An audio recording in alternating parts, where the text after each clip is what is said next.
On a encore, on sait que, alors une autre donnée, c'est quoi? C'est la concentration de A à t égale à 0 qui était égale à 0. Et on vous demande de proposer un modèle mathématique pour ce dispositif.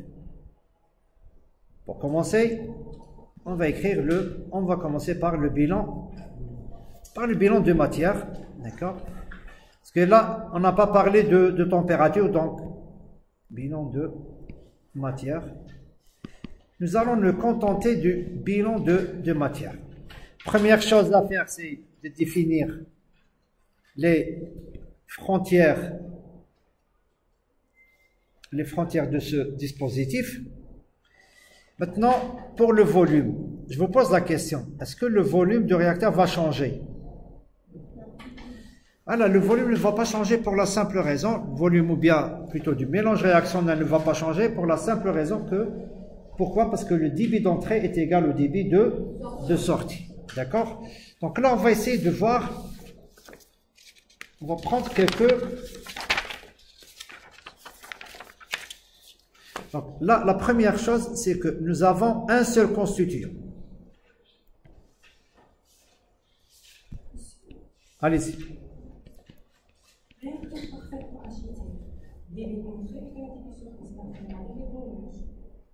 Est-ce que quelqu'un peut répondre à cette question ou bien à cette remarque? Est-ce que le fait de dire que l'agitation est parfaite a un rapport avec les débits d'entrée et le débit de sortie? Ça n'a rien à voir. On aurait pu prendre un QA, un QI, débit d'entrée à l'entrée différent à la sortie, tout en préservant l'agitation. Pourquoi on dit l'agitation? Pourquoi?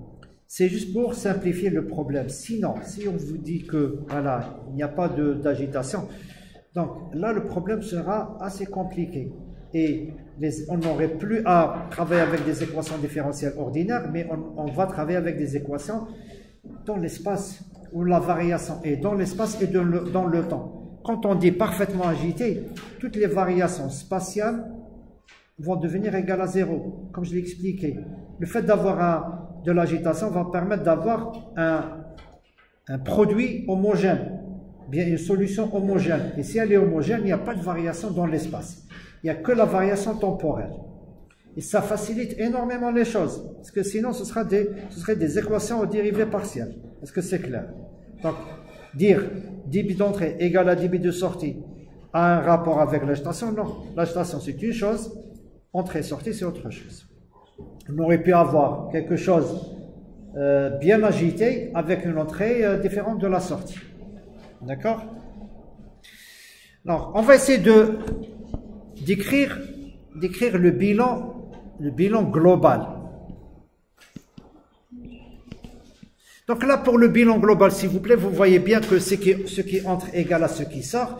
Donc ça se réduit à quoi? À 0. Il n'y a pas de variation en fonction du temps. Donc là, le volume reste constant. Donc finalement, le volume en fonction de t égale, plutôt, le volume reste constant. Il ne varie pas en fonction de t. D'accord? V ne varie pas en fonction de t. Pourquoi? Parce que tout simplement, entrée égale à sortie. On va maintenant au bilan du constituant A. D'une manière générale, dmi sur dt, plutôt le bilan d'un constituant I quelconque, est exprimé, ou bien J, si vous voulez, je vais mettre J, est exprimé comme étant le débit massique I moins le débit massique à la sortie plus le terme de production ou bien de consommation, que j'ai noté comment, si vous vous rappelez, pendant le cours. Le terme de production ou bien de génération, ou bien de consommation. Nu J, R fois V. Nu J, qui est le coefficient stoichiométrique. Dans ce cas, on a la réaction A donne produit. Donc, nu J égale à moins 1. Très bien. Ça d'une part. On a M, ça c'est un bilan qui est exprimé en quoi? En fonction en masse. Et là, j'ai des concentrations et j'ai des débits. Des concentrations et des débits. Alors que j'ai écrit le bilan en masse, je vais avoir un problème. Pourquoi? Parce que pour passer de la masse, ou bien pour pouvoir exprimer la masse en fonction des débits et des concentrations, ce serait un peu plus compliqué.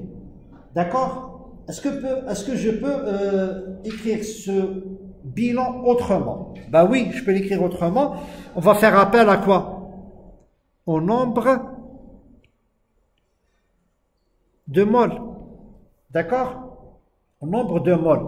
On sait que NJ égale à quoi? Le nombre de moles.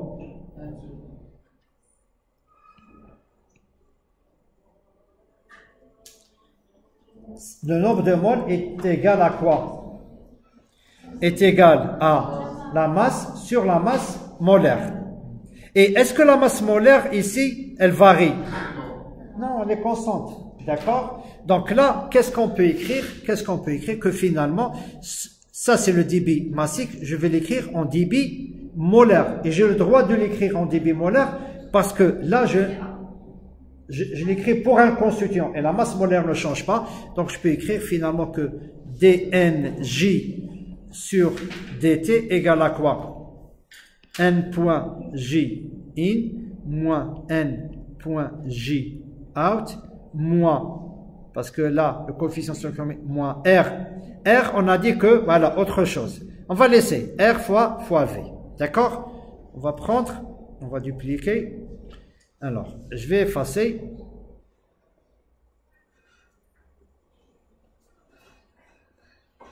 Je vais effacer. Je reprends. Donc là, c'est... Attendez.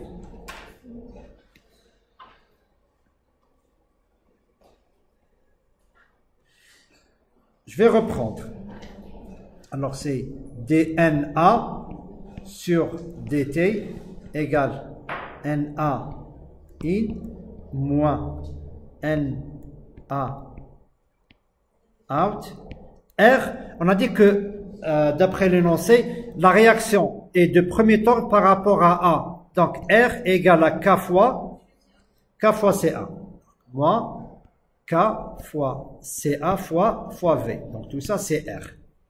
OK? C'est bon? C'est bon? Très bien. Alors, que représente le NA? Que représente NA? C'est le nombre de A. Voilà, il faut savoir où. Tu sais, c'est le nombre de mots de A, mais où? Où? Très bien, à l'instant T, mais où? Voilà, à l'intérieur du réacteur. D'accord? C'est à l'intérieur du réacteur. À l'instant T, à l'intérieur du réacteur. Très bien. OK. NA in, c'est quoi? NA, c'est nombre de moles. NA, c'est le nombre de moles du constituant A à l'instant T à l'intérieur du réacteur. Maintenant, NA, N.A in, c'est quoi? C'est le débit. Très bien. C'est le débit molaire de A à l'entrée. Très bien. Si c'est un débit molaire, c'est quoi? Je peux l'exprimer en...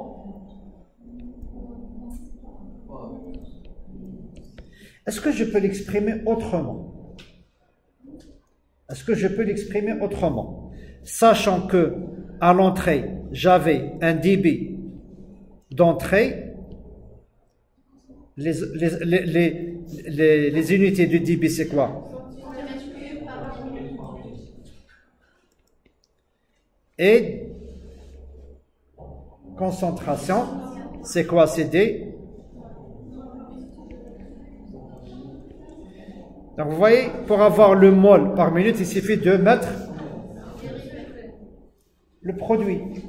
D'accord? Le produit du débit par la concentration. D'accord? Donc finalement, ça, je peux l'exprimer comme étant, donc je vais effacer tout ça.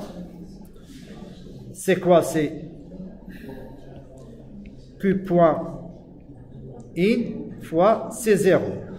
Maintenant, allez-y. Est-ce que vous avez des questions, s'il vous plaît? C'est bon, c'est clair? Très bien. Maintenant, le NA out, mademoiselle, comment je peux l'exprimer? NA out, allez-y.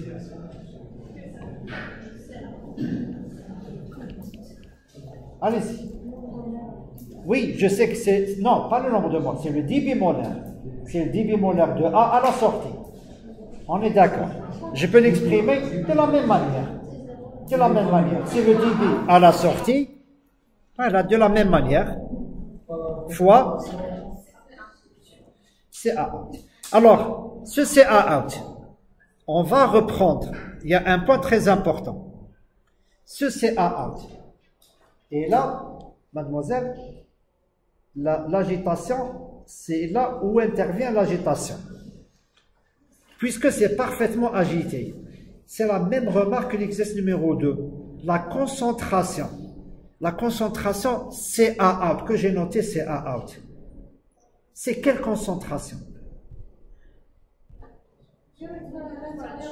C'est la concentration à l'intérieur du réacteur. Parce que, comme c'est parfaitement agité, la concentration à la sortie est celle qui règne à l'intérieur du réacteur. Et là, ce CA out, Q point out, fois quoi? Fois CA. Fois CA. D'accord? Très bien. Donc, on a exprimé ça, ça et ça. Maintenant, on va aller à DNA. Comment je peux exprimer maintenant DNA? Alors, attendez. Vous, s'il vous plaît, allez-y.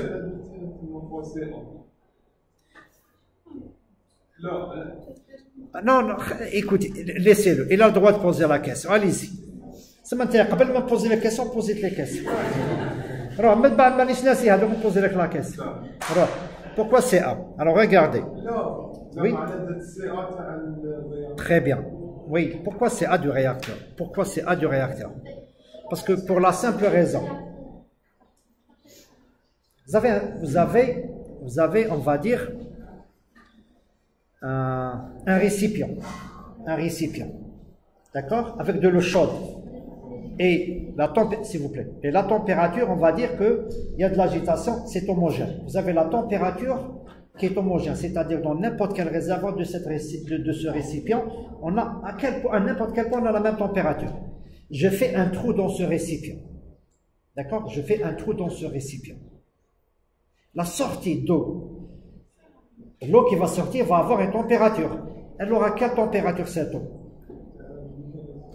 Pourquoi? Parce que tout simplement c'est bien agité, c'est bien réparti, c'est homogène, ben, c'est la même chose. Parce que cette eau qui sort, elle sort d'où? Elle était dans le réservoir, ben, c'est le même raisonnement. Dans le réacteur, il y a de l'agitation et de la très bonne agitation.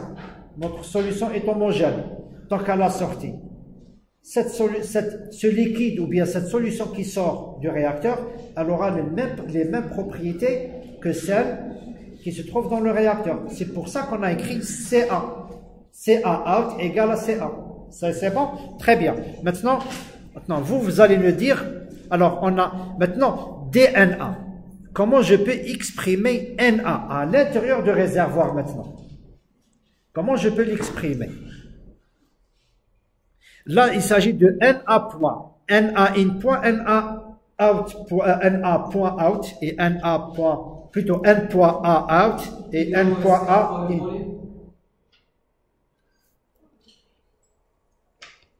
C'est A fois le volume? C'est A fois le volume? C'est A fois le volume? Tout le monde est d'accord? Oui? Oui, c'est ça. Parce que la concentration, c'est quoi? Mol par centimètre cube. Et là, c'est des centimètres cubes. Et finalement, on retrouve le nombre de moles. Bah, tout simplement, La égale à 0. Attendez.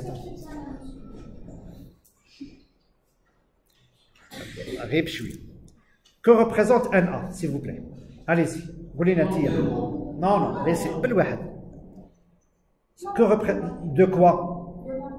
Non, nombre... Voilà, c'est écrit. Nombre de moles de A à un instant T. Donc là, on sait que NA est fonction de T. On est d'accord? Nombre de moles de A à l'instant T à l'intérieur du réacteur. D'accord? À l'intérieur du réacteur, il y a un certain nombre de moles. Il y a le nombre de moles, il y a la concentration, il y a le volume. Le volume, il est comment? Constant. Il est constant. Parce que le débit d'entrée est égal au débit de sortie.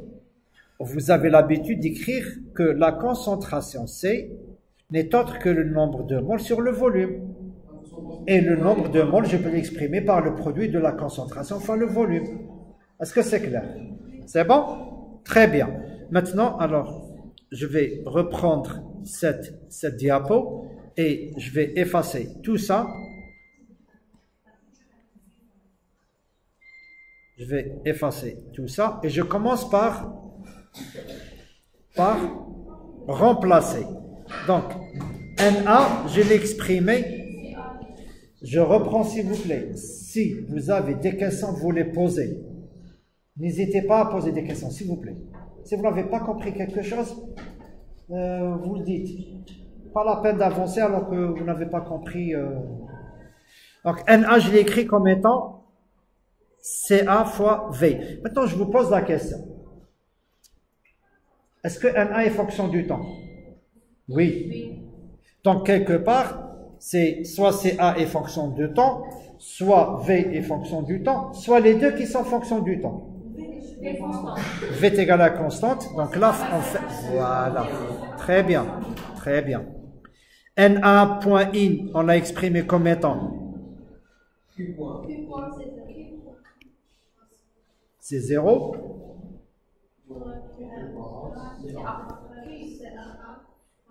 Je vais marquer point in parce que c'est égal. OK. Fois C1 moins K fois... Maintenant, c'est simple. Maintenant, je vais avoir... Qu'est-ce que je vais avoir? Puisque V, c'est une constante, je vais avoir V dCA sur dt.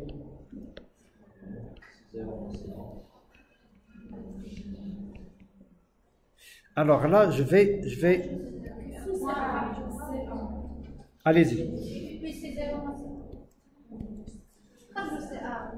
Oui, c'est ce qu'on va faire. C'est bon? On continue? Moins C1.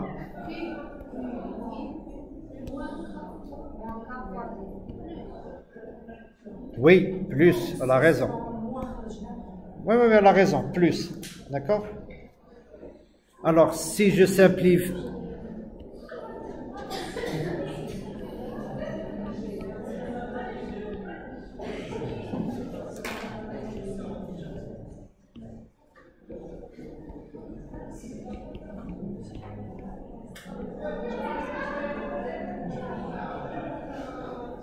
Ça, c'est bon? Attendez, je crois que... Attendez, là...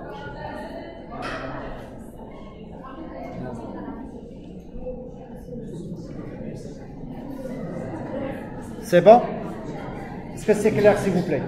Est-ce que c'est clair? Est-ce que c'est clair, s'il vous plaît? Comment on peut résoudre V? D'accord. Alors la question qui se pose maintenant, c'est quoi? C'est... Voilà le modèle. Donc finalement, on obtient une équation différentielle ordinaire d'ordre 1. Maintenant, pour la résolution analytique, comment on peut résoudre cette équation? Allez-y, comment on peut résoudre cette équation?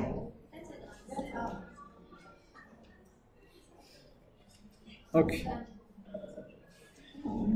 Je vais effacer tout ça.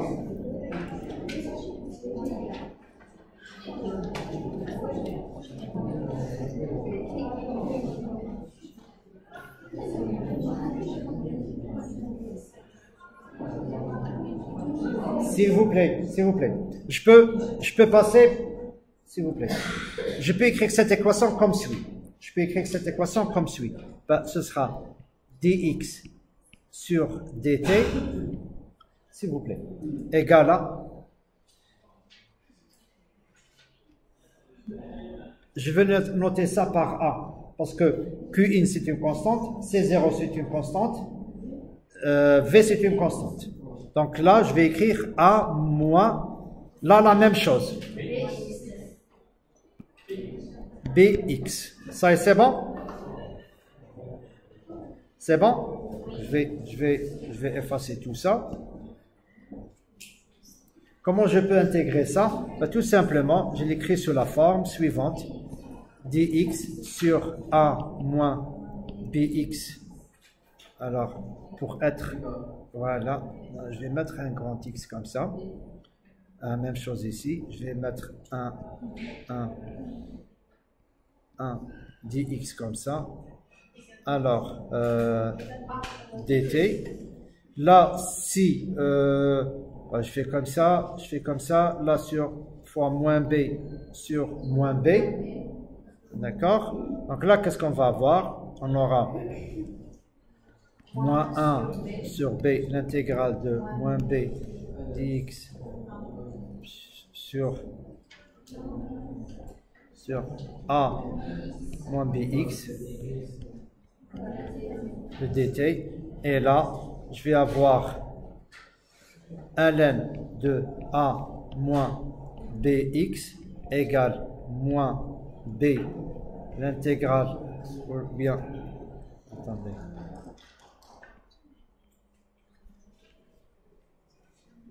d'accord, moins b fois t. Est-ce que tout le monde est d'accord? Est-ce que tout le monde est d'accord? Allez. Alors, entre 0 et t. Alors, entre 0 et t, et là, entre... Vous n'êtes pas d'accord?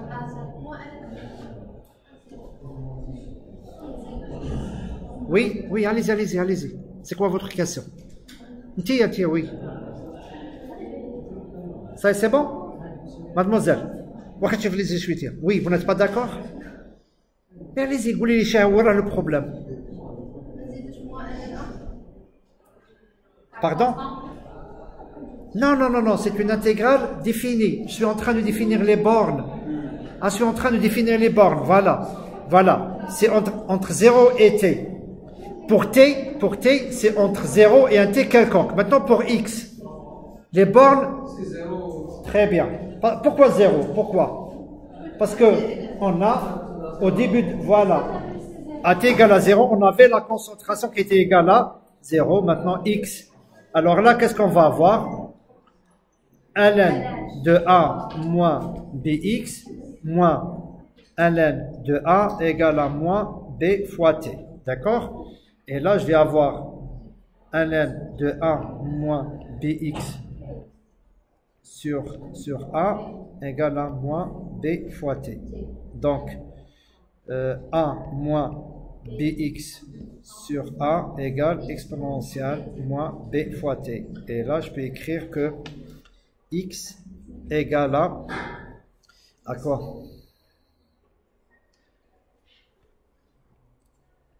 Donc, x égale à, attendez, a,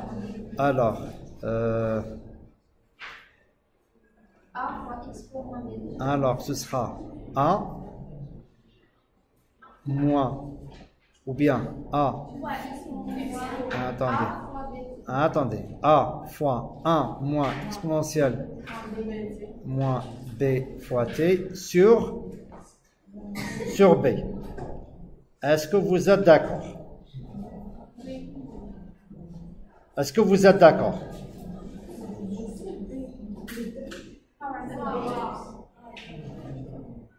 Voilà. Est-ce que vous êtes d'accord?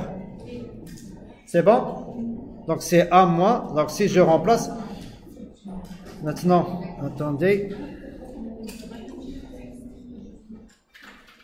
C'est bon? Très bien. Alors je vais...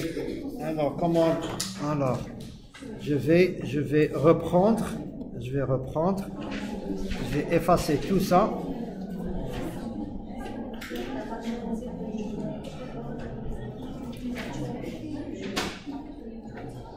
Dans ce cas, attendez, qu'est-ce qu'on obtient? On va remplacer, s'il vous plaît. On va remplacer. Alors, vous allez CA2T. Alors, A sur B. A, c'est quoi? A, c'était quoi? Q1, C0 sur B. La B, c'est quoi? C'est Q1 sur V plus K. Ça y est? Très bien. Fois 1 moins, je vais effacer ici, 1 exponentielle moins